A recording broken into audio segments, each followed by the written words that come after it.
Brad Blanks, and I'm here with Sidney Torres. How are you, mate? And you're here with Callie, too. There's a dog running between my legs here. There we go. Now, Sidney, great to meet you. We're in a downtown New York hotel. The show, The Deed, 2 episodes in. Of course, Wednesday night, 10 p.m. Check it out on CNBC. Crazy show, man. Crazy show. Let everybody say hello to Callie. Say hello, Callie. Look, she wants to talk into the mic. Yeah. Hey, Callie. How are you? The Deed, how's it different to other shows? Well, let me just start with this. It's just, I put $1.5 million in the first season, and it's my own money. So it's not like the network's putting up the money. It's not like, somebody else is funding it. I'm funding it. So not only do I have to every day go and see what's going on the site, but I also have to protect my funds, So when I got involved at first, a lot of times when most of these shows, they have like a sheet of what you're going to shoot for the day. Right. Yep. Our show doesn't have that. You just roll. Are you rolling? Yeah. I mean, as soon as we transfer the money, it's like, all the way. You're playing a game here to make sure that these people are inspired to do the right thing to get you a return on your cash. Absolutely. I bring years of my experience, 20 years of my experience and to the table. And so when I see these people making mistakes like over leveraging themselves, buying in a bad area where they don't really do the research first, thinking they can renovate it for less because they paid more. These are things that I learned throughout my career where I've made the mistakes, right? So when I come to the table, these are people who sometimes they listen and sometimes they don't. Well, I'm laughing at that whole that whole point because these people can be stupid that you're trying to help, and you're a very calm individual. Well, it takes years and years of patience, learning patience, really, and going through it with my projects. I mean, I've built resorts in the Caribbean, the Cove. A lot of people know the Cove. That was a massive development. And you had to get everything in by boats and planes. So learning how to deal with that over the years and the 20 years of dealing with it, I know how to handle and deal with this. And I get a lot of response on Twitter and Facebook and Instagram. People are like, "You're a saint. How do you deal with these people?" There's a second episode. You've got to check it out. It is crazy. And Sidney, there were 10 different instances where you could have went psychopathic at this guy. Yeah. Oh, this is raw stuff. Well, the cameras didn't follow me to the car and then back to my house when I knocked holes through the door. No, I'm just joking. That didn't happen. He's a very cool customer, I got to tell you. But all right, so what do we see? So we got the 4th show. What do we see in the 4th episode? Yeah. So this Wednesday is going to be a very interesting show. These are 2 guys that grew up in New Orleans, struggled through life. They got scholarships to go to school, graduated, went and got jobs in the oil industry, making great money. And after a few years, 4 or 5 years, they decided the 2 of them wanted to partner and open up a real estate company.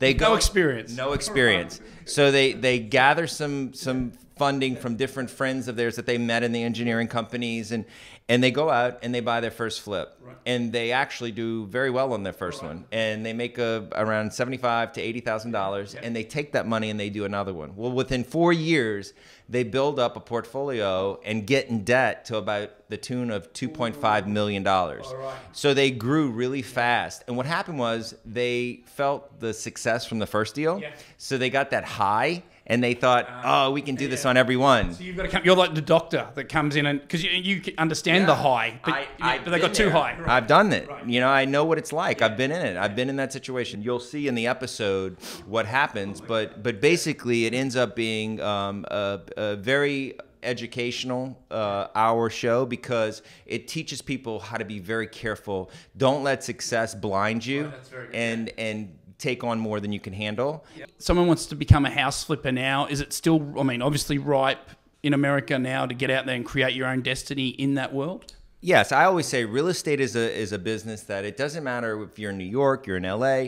The same principles apply. The things that change are like zoning, the city government, how the permitting process goes, some of the legal laws that are in place for building, the pricing, contractors pricing, house pricing, rents go up and down. That's kind of the things that change. But the core principles that you learn in this show can carry you whether you're in New York, whether you're in LA. It's basic principles that anybody can. And the show's free. You can Exactly. That's great. You don't have to pay to go to a seminar, right? It's amazing. Like, you just watch this show, and I'm learning stuff already over the first couple of episodes that I've watched. We know just a bit of background to your life. You were Lenny Kravitz's assistant in the early '90s, correct? Yeah, I was his gopher. Right. I was go get the toothbrush. What was life like? How did you not get addicted to that life? Well, I thought I wanted to be in the music business, and I was DJing at a local radio station right out of high school. I met Lenny through a family friend of ours, and we met when I was like 11 years old, and we remained friends. And right when I got out of high school, he's like, "Oh, you want to come work? Come." No, it started out like this. He says, "Come to LA for New Year's Eve for a party." Well, that ended up being like a year and a half, 2 years of Madness. Partying. That's the problem, partying. So I never did really work. So he fired me. And He fired you. Your friend fired you. Fired me. But it was, let me tell you, it was the best thing that ever happened, because I know I wouldn't be where I am today. And it also, I also have compassion for, you know, I have over 150 people that work for me. So, you know, I have to deal with a lot of things. And so I understand when people slip up, and I believe in giving people second and third chances. But I also know that sometimes you have to fire people for them to really learn. You were fired by Lenny Kravitz.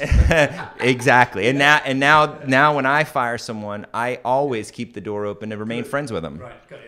So you can say one day you too could become like me. Absolutely. Yeah. And I've got a guy right now that works for me that I fired a year later. He came back, and he's one of the top managers at one of my companies. Yeah. You're a champion, and it's a ripping show. You got to watch it. The Deed.